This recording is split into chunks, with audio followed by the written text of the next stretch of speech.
I was wondering, okay, if somebody from London is so interested about the Indian, understanding of the trans community, uh, what am I doing? What am I doing? Like, you're there with them in that space, have a conversation, and it does not have to be, oh, when did you come out? What is this? Are you transgender? Nothing. As mundane as how we all become friends. And we've seen some incredible change in attitudes, especially with children. One trans woman is paired up with 5 kids and they become a team, and they all have to finish that portion of the wall. And so it is very exciting. No one gives a damn about whether that's a trans woman or a trans man. They're like, come on, we have to paint. Like, who are you and what's your name? What should I call you? That's all. Find ways of having trans people come and talk about their community. We cannot be spokesperson for them. We cannot, and we should not. It's 21st century, and we have to create an opportunity for them to be explained, for them to explain themselves. It's okay. I mean, everybody needs to understand each other more than anything else right now, and that's all we're trying to do through the project.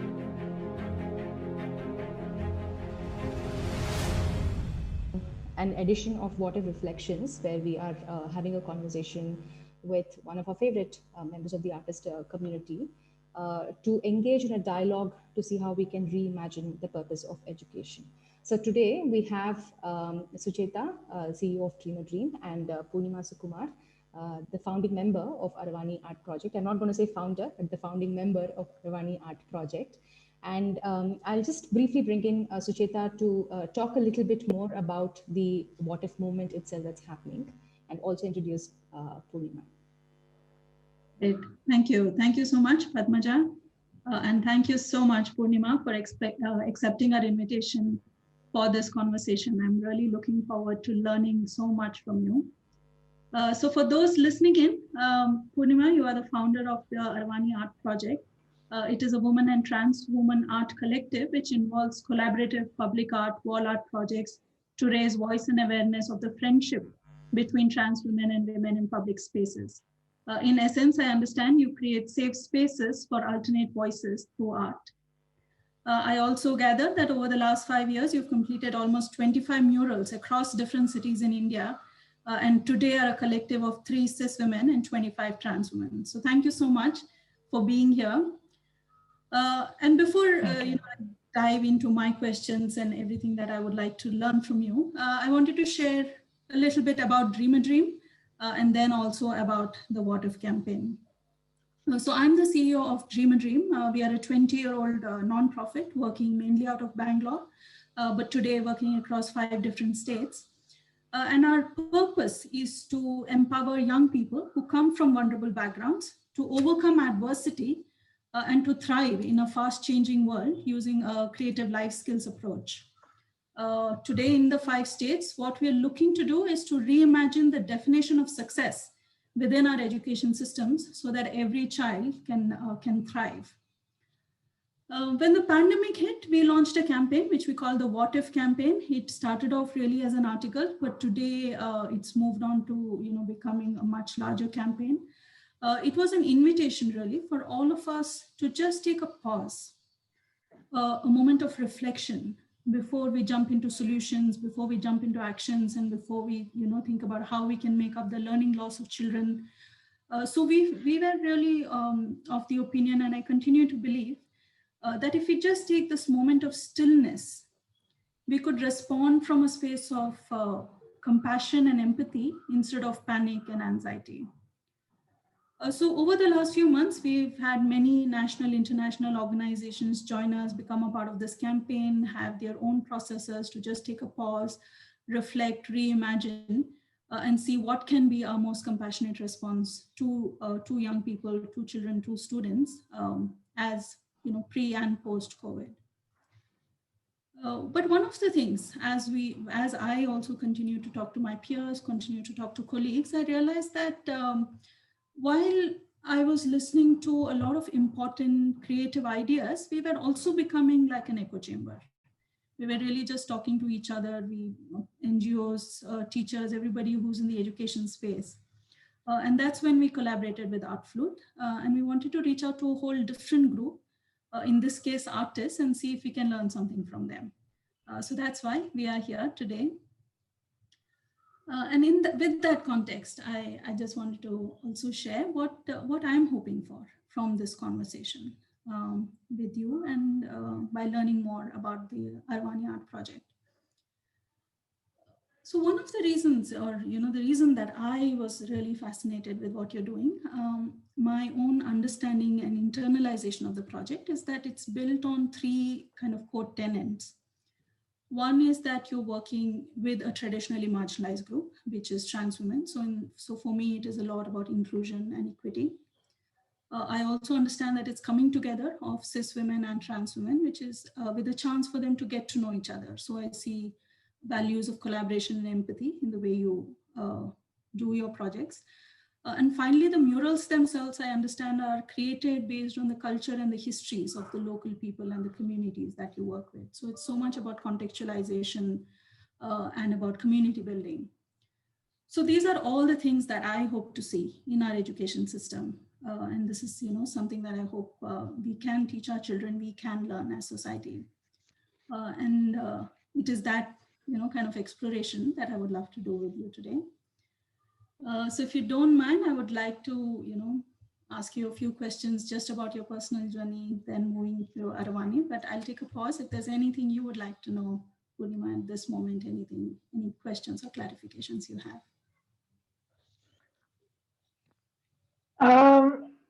Thank you firstly for having me, and I am looking forward to also knowing what are the different kind of approaches you have also taken, um, especially considering education. It's a very big responsibility, um, and I feel like young adults and young children and young people in general are a far bigger responsibility in the sense of how we shape them and what they get to become. Um, not trying to diss the responsibilities that other NGOs or other people who work with other communities have, but this holds more weightage and holds more demand and is a very ongoing process. There is no end project as such, or there is no one particular way of doing things. And I think that is common that we all share, that there is no one way to do things. And yeah, I'm looking forward to answering everything that you want. Thank you so much, Purnima. And yeah, you're right. I think that is definitely one of the explorations, that each child is unique, each person is unique. And how can we create the spaces for everyone to find their own definitions of success and find their own purpose in life? And how can education be the vehicle to do that?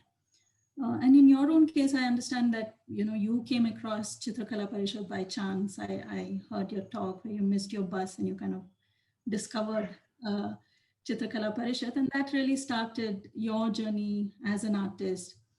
But what I also understood is that your exploration of the art has been more around change and community building rather than self-exploration or self-reflection. In my own case, I use art really more as a way to process. So I'm, making some jewelry, drawing some Zentangles, but it's for me very personal. It's something that I do just for my own personal exploration. But I do know the power of art, and I know that with what you're doing with Arvani, you're able to really change mindsets using art. But I wanted to understand, what was your own journey to discover that, like the role of art in your life, which then went on to becoming a collective like the Arvani Art Project? Interestingly, I think it was a lot about my own personality and the kind of challenges I've had. Discovering myself and as an artist, especially because I come from a background where it's not very usual that people take up art as a subject to study further, and it wasn't of, at least in my surroundings. Um, More so because I studied in a convent and it's very typical, and I come from a typical Brahmin family. And uh, but I think my father was very liberal, and if my father was liberal, so was my mother. It used to be like that. So he was okay with me experimenting and not taking the usual path of science or commerce, uh, which also, like I said, I just stumbled upon it. I had no clue that art was even a course or a degree that could be achieved, that could be like studied. And I think also because it was a very underexposed field. It only meant that you can paint canvases, there were only certain stereotypical way of looking at artists. And it was interesting for me to go through that journey. And I actually was a very not an eccentric person in that sense, that I was very much into what I mean, because that's how an artist journey is. It's a lot about moving inwards and understanding yourself and expression. And um, I think I have done enough of that. And by the time I've got out of college, in fact, even like the last 2 years of college, I was very hesitant to do things that was very self-exploratory, because I think that was just not something that I wanted to do. I always wanted to give and share, and it's always been part of me. That probably that characteristic. And I started observing more and more after I finished art as to how it is uh, not actually reachable for so many people, even though they might be doing it for a living. Uh, what do we call folk artists? They are also artists, but we don't want to treat them as intellectuals because what? They have not studied. I mean, I was just trying to understand the politics, because I just felt it was too much of fakeness within the art world, especially. So it was important for me to analyze not just art as a subject and what it does and what it's supposed to be, but what do I want to do with it with the rest of my life? I have to do it for the rest of my life. So it's better I understand it so that I can break the rules and so that I can do what I want with it. And I was an art teacher. I was an art educator for about 4 5 years in an international school, and it was a very good exposure for me to immediately, in fact, after college, to apply art to in a useful way, apart from expressing myself, which I found it very useless. So that also motivated me to understand that art can be used for so many different purposes, like education, like making people understand something, or and in a very basic way. Because in a school, it's of course there are limitations and things like that, but it was a beautiful way for me to get exposed to use art differently. And of course, being part of the theater circle, and I mean, I was just all out because I just wanted to do and get my hands on everything possible, so that I understand what really is it that I want to do, or what I mean. I was not in a frenzy to understand what I want to do, but I just wanted to see where all does art play a role, and what are all the things that can be done. So it was very interesting for me to understand art and its role in many, many places. And obviously, as I love traveling, I started observing that with people and with communities and with so many other things. And I found it as a very approachable and a very non conducive way of even getting to know someone. And, just as a passing by, not like I want to know everything about their life in a day, but it's even easy for us to start a conversation if what if both of us are the kind who doesn't talk much? Maybe we'll draw something to each other. So things like that. And like I said, I was not very expressive with words. So it made it all the more reason why I wanted my work to be very loud, because I wasn't. So that's how I got into wall painting, I would say. And it was again something that I just stumbled upon after a couple of just experiments and, like painting friends' walls and things like that. And slowly, like coming out into a public space and painting, and just understanding the politics of that. Uh, Being a woman, being on the street, painting, woman artist, wall painting, all of these combinations were important in those years for the exploration. And uh, Although I didn't stress so much about this woman and all of that because I really don't care. I mean, it's unnecessary to say, oh, it's a woman traveler or a man traveler. We've never heard someone say a man solo traveler. Just, it's just, I don't know why suddenly these ethics have become, especially with the terminologies. And all of that used to bug me a lot. And I think more and more of time that I used to spend in a public space, I realized how art can be so reachable for a lot of people and conversations and so many beautiful like memories on the street. And it's a nice space to actually, I don't know, it just feels like the art belongs to everybody else. And I'm just creating and being there for that moment. So I love the disconnect after that. And I really enjoyed it. Although a lot of artists felt that that part was challenging for them to be able to leave your work of art and go, Mm. and I really really enjoyed that. And I used to do several other things. I was in NID for a bit and I was training as a faculty there, and I was teaching visual semiotics. uh, Again, I felt very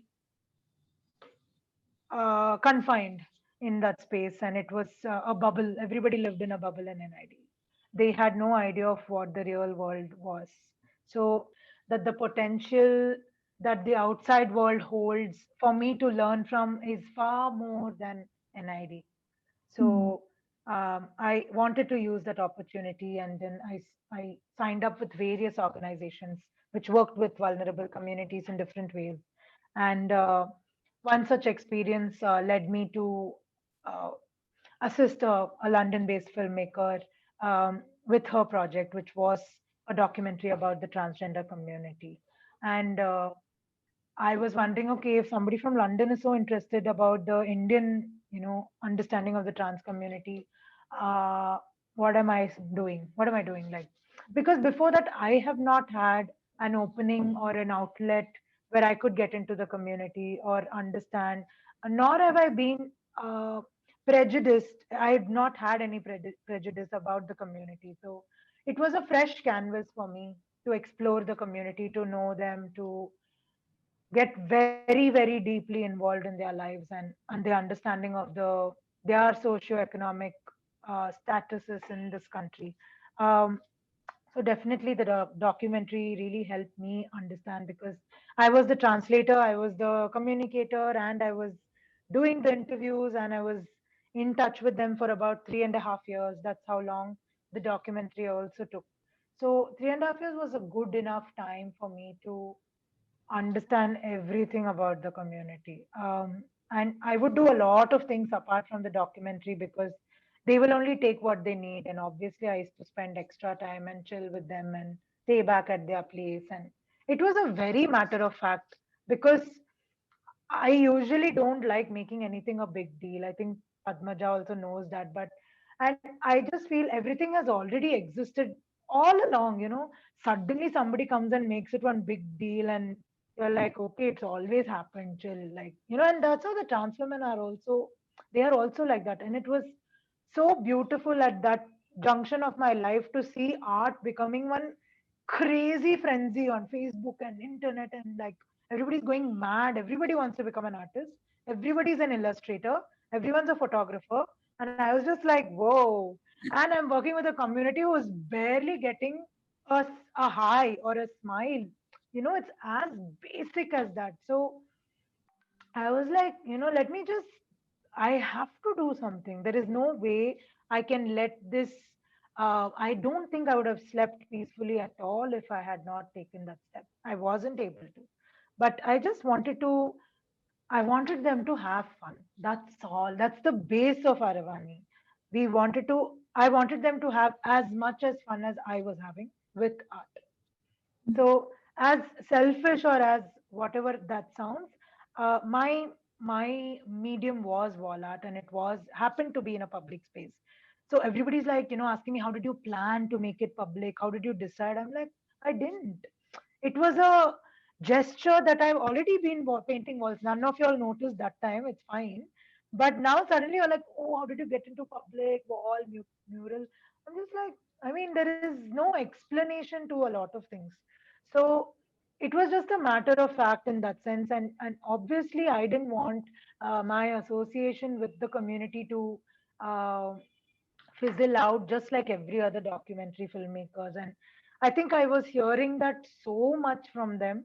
We had gotten so close that it really started irritating me after a point. I'm like, okay, what am I going to do? So am I also going to leave them? Am I also going to do the same thing? And after listening to the mistakes, you will, if you are that kind of a person, we will try and correct those mistakes or try to mend it in our own way. So I think I just had to set my mind to it and figure out a way to navigate this and plan a little more practically, because I'm just working, I mean, I just wanted that attitude to sink in them, in the sense of stop making this project a big deal. I had to set the tone for the core group itself, for the group of trans women itself, Mm. because they have been hyped so much on the media and so much attention unnecessarily, and then like not given attention at all. So Mm. they were very confused initially about how this would pan out and how this would benefit them. And uh, all of that was a big question for me as well, because it was not very planned, as I mentioned.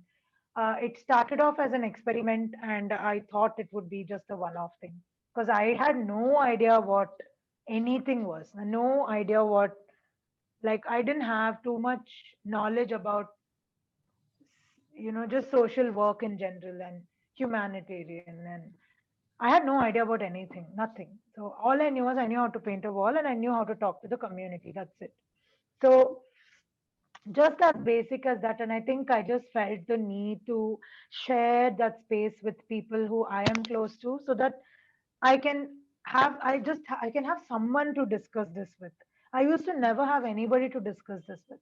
So for 3.5 years, I would shoot and I would listen to so many stories and I would be depressed. Half the time I was depressed because I didn't have people to share it with. They would be like, oh yeah, trans community so sad. That's all. They'll be like, oh yeah, I mean, we're really scared. And this is back in 2012, right? So everybody's super scared of people from the community. And there is no other conversation that I would, was happening. And I felt that it was my responsibility to introduce them to their lives and start with just that much, understanding them fully, like for who they are, not because a newspaper told me or a interview told me or they gave an interview somewhere. And just from them, you're there with them in that space, have a conversation. And it does not have to be, oh, when did you come out, what is this, are you transgender? Nothing as mundane as how we all become friends. um, I just wanted them to experience extremely normal conversations and uh, just genuine friendship and genuine relationship. And yeah, that's the crux of Aravani, even now. Wow. Thank you so much, Purnima. So you shared so much. First, though, I heard about, how art for you was also a way of breaking barriers, stereotypes, just choosing to be an artist. But what was even more interesting is that you were willing to reimagine even what the purpose of art is and not, think of it, in a more exclusive um, performance kind of way, but really that it can be done, it can be made accessible, and it can be used for building communities. So that was, a big part of what I heard. And the second is why, I'm really picking this up and thinking, reflecting on my own journey of, are we making too big a deal out of it? How do you make sure there is representation, voices are heard, inclusion happens, but we don't make it a big deal, because it's almost in that that you create more anxiety and more differentiation and separation. Um, so, I originally wanted to ask you that, just considering, what you said about your family, liberal Brahmin, I can assume maybe that you might have not come across trans people, and possibly you had your own biases, stereotypes to overcome. I didn't hear it, but if there is any, I would love to know more. But now, listening to you, I'm also more interested in, like I'm understanding Ravani, about bringing these two groups together as well, right? Just cis women and trans women. And either your own personal experience of it or some examples you've seen of what happens when that when you bring those two together, and maybe something that you learned about your own self through that experience. So I mean, I would firstly correct this whole statement. It is cis women, but it's not just for trans women. We have all sorts of queer people joining us, and Okay. it is open for everyone, absolutely open for everyone. But um, the team is right now just trans women, but we work with various communities. We work with trans men, we work with other LGBT communities around the spectrum, and um, we don't give any attention to cis men. That's how we worked, and I think it's worked best for us that way. There is no explanation to that, and I don't want to reason it with them as well. But if there are people and friends who help out, I'm like, yeah, you can come, but we won't take even one picture of you like that. Not like that. But yeah, we've had everyone come together and work with us, and that's the beauty of it. And I don't want gender to be a barrier, especially in a project like this. Although this is an unfortunate explanation I have to give. Usually, we're just an art collective, and it involves everyone. In your sense, now you have to decide what is everyone. In your head, you've already thought it's men and women. So it's that way. Firstly, it already anyway breaks, that binary. Uh, of course, when the first project happened, it was very, very overwhelming to see how my friends also reacted to this entire, uh, this entire drama that I was making out of everyone. And it was so beautiful to see how many people from the community actually trusted me and came, showed up that day. And it was so funny and so cute of them that anyone would ask them any personal question. They would, wherever I am, they'll be like, she's asking me something. Can I tell her? He's calling me somewhere there. Can I go? Like, I was their mommy that day, and it was very sweet. Like, anything I would ask them to do, they were ready to do it. And it was that willingness and openness to trusting me that made it even more stronger for me, definitely. And the same with my own friends, right? I'm like, please, you have to come. I didn't even have to say, my friends flew from different places just because I was starting this project. And just because they genuinely wanted to know somebody from, like, people from the community. And all of that is what is allowing us to thrive even now. I have a very, very big group of friends who support me continuously through everything that I'm doing. And somebody recently, not recently, like maybe beginning of this year, asked me, "How are you, managing to run a collective and do whatever you like and enjoying?" And I said, "Yeah, you just need to have a good set of friends. That's all. That's all that matters. For like that's how the collective is working right now." And I think encouraging and understanding a community through a lens of a friendship is it already brings in a very different perspective. It already eases out a lot of things, and it already allows you to want to know that person more as a person, um, than anything else. So yeah, all these things always excite me. It's always fun to make new friends. Yeah, I heard in one of your talks you said you have 80 best friends. Yeah, Yeah, and I'm almost the opposite. You asked me more how many best now. friends, I'm like maybe one and a half. Like who is a best friend? So I'm almost the opposite in terms of being introverted. Uh, so I'm hearing really bringing people together, right? And what we think as people and everyone is then left to our exploration and our willingness to go into that question. So what have you seen, as the result of this creative process of bringing everybody together, creating wall art, creating something inside of the community, interacting with people there? What have you seen either during the creation itself or after? Uh, so the whole process is constant collaboration with the community, and because we are always together, we are always hanging out together, at least in the initial days. Uh, when it was not so structured like it is now, unfortunately, it's become an organization, and we have certain. I hate it. I've hated registering it, and I've never wanted to do it, but I had to do it this year, and I've taken the least, most, what do I say, complicated thing. I've just registered as a society. I'm like, I don't care. I just have to do it because of everybody else. So I was boycotting registering for a long time. I've boycotted structuring for a long time. I've boycotted planning for a long time. And I think everybody is very curious now to understand how it works without a plan, without a structure, without registering. And like I said, like we are always together. So our collaborations are like how any group of people would sit together and be like, oh, like discuss, and come up with something. I think it's very, very similar to that.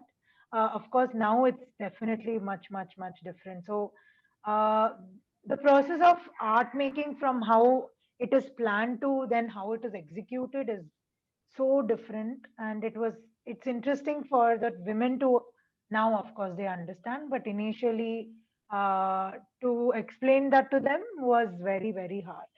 And even for artists or as educated people who have probably had the exposure of all art, itself, it's tough to visualize.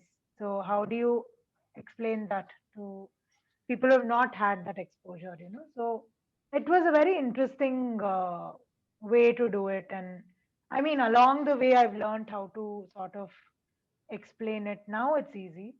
Now we just have to show photos. That's it. They will be like, oh. So then we didn't even have smartphone and all of that. So it's so crazy to think that 5 years back, I didn't have a smartphone. So it's moved a lot right now. I don't know if we'd ever have, although it has been organic and very low key and in our own way, it has grown a lot in 5 years. And that is definitely scary for me. Not happy, scary. What is the scary part? That you can't control it anymore, or like what is making you scared? I don't know. I don't know if I personally have the bandwidth to expand so much more, because um, the problems that are on ground that I'm facing are are real. It's easy to say or show outside that as an organization you're having branches and you have you're everywhere, and I'm not keen on that. I want to go deeper into every person and not have to make Aravani like, oh, it's there in Delhi, we have an office in Bangalore, we have a branch in Chennai. I don't care about that at all. So I think I'm scared only because of everybody else's expectation of me, and I know I won't be able to do it. I don't want to. But I think there is also a lot of peer pressure with other growing organizations in that sense. Although I don't let it affect me, but you know, somewhere you will think about it, right? So we have to think about sustainability more than anything else, because you know, how long are we going to keep painting walls? Everybody is going to get old at some point. So even though that's my life and I know I love art, I don't think it will be the same for everybody else. So when it comes to that perspective, I need to definitely plan a little better, in the sense of how can it be sustainable, at least for the collective's old age, which is not very far, because all the women I work with are already 40 and 35, and have had very brash lifestyles. Um, and you can already see it giving uh, in a lot of ways. And it's not easy to change somebody's habit just because you've entered their life. So, yeah, I mean, I think we get a very, very good balance of um, our own lifestyle and what we do, and then the life of, you know, people who are from the uh, underprivileged community. It's too stark. So there is no escaping from that, for sure. Yeah. No, I'm really hearing the tension between expectations and I myself, struggle with it, these expectations of scale and sustainability, like you're saying, not of the people, but of the idea and money and finance, versus the stories of each of these people. And what I'm hearing you is that is much, much more important for you. How do each person in the collective continue to be able to sustain themselves and possibly move into. But I'm wondering if a way for the idea to move is, if it's not just Aravani, but if there are some principles, some things that you've learned that can then be morphed into other places, which is essentially why I wanted to have this conversation, to see if there is something that you have learned about bringing people together, creating art, the role of art, or anything that you feel can be mapped to learning spaces for children, irrespective of gender, irrespective of backgrounds, that we could all learn who are working with children, who are in the education space. If there's something you think, some principles or some insights you have, which you feel can be translated or reapplied. So, I mean, even we have experimented and have been in spaces where we have um, dealt with, educating children in a very non-preachy way about just awareness and, being around trans people. And obviously, all of that is done through a wall painting process. And we've seen some incredible change in attitudes, especially with children. Mm. um at these circumstances, because the wall becomes a more important factor than the person who's doing it, which is very beautiful. Because uh, it's a very interesting way of also getting to know somebody but not getting to know too much about them. And when you have a task at hand, the task becomes more important. And then when you make them into groups and excite them with these things, so one trans woman is paired up with 5 kids and they become a team, and they all have to finish that portion of the wall. And so it is very exciting. No one gives a damn about whether that's a trans woman or a trans man. They're like, come on, we have to paint. Like, who are you and what's your name? What should I call you? That's all. Basic, you know. And if somebody by mistake says uncle or something, immediately the trans woman will be like, call me auntie. I want to be like, they have their own conversations. So it's very beautiful and it's very personal. Um, and we've had tons of those moments because we've painted a lot of schools. And we've also made it a point to have conversations with the principals and the teachers, uh, to not to be able to observe in class, if there are kids who are behaving a little queer, or if they're behaving a little different, and to also nip it in the bud. That is the age where a lot of the trans women themselves have quit school and ran away from home. And because they will never get any support from home and from the teachers, because the minute the complaint goes to the teacher, and the teacher is already like, yeah, you're behaving like that, so that's why everybody's making fun. So it's also, it was, we felt that it was responsible that we spoke to teachers and principals about that in a very direct way. Like, not like, oh, we have a workshop today for teachers, nothing like that. We would go, they'll be eating lunch, we'll go to their staff room, and we'll be like, oh, we're leaving, but this is what we want to say. So it's more real and it's hard hitting. It's not, again, the minute we make it into a workshop and all of that, what happens is we are already working in an area where they think that we are outsiders of sorts. The more formal we're going to make it, the more formal it's going to be. The more informal it is, the more conversations people can have about it. So definitely every approach has been informal for us. So it, like, of course, we've had very funny experiences where they're like, they didn't even let us inside a school. And they're like, how can you all come to this school? Like, how did you even come here? Mm. You guys are not allowed, like, inside. And we were like, but we have work. We've not come here for anything but work. And it was very difficult, and it is challenging, and it is very demeaning for trans women to go through it again and again. But there is no other way. I mean, I have to also tell my team that this is going to happen and you have to face it. But, and more so for us, because we are going head on with people and public. So be prepared, and it's okay. Like, we are all together in this. It's not like I won't allow only you all to be answerable, or I mean, I've never done that.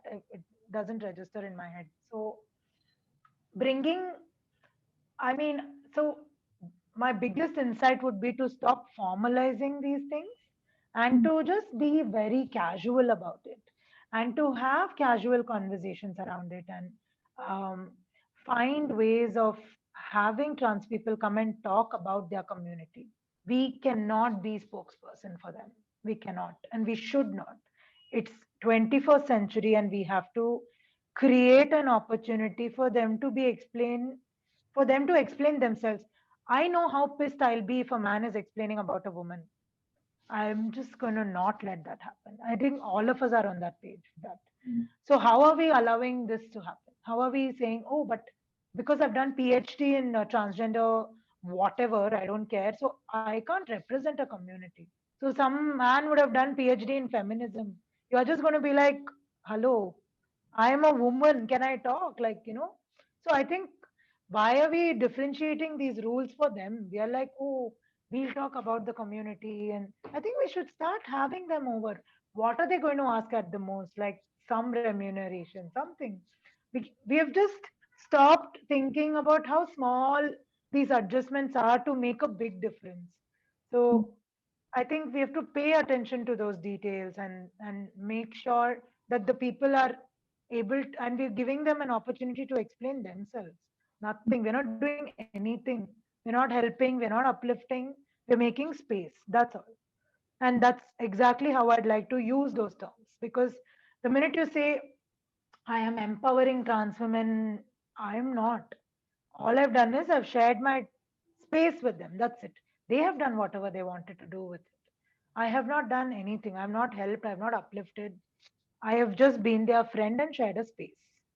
And so it's important to also use the right terms and understand firstly and be confident about what you yourself want the kids to learn today. What do you want? Do you just want them to interact with a woman and ask them questions? That should just be the focus that day. And it's not a one off thing, it has to happen very continuously for any change to take place. I think we all know that. And when, like, a lot of people expect, like, just do a sensitization and everybody in the office will start knowing about the community, no, that's not going to happen. Once a month you should do it, or once. So everything should be sustainable in the sense of what you're trying to provide, and not doing it because you have to tick a box.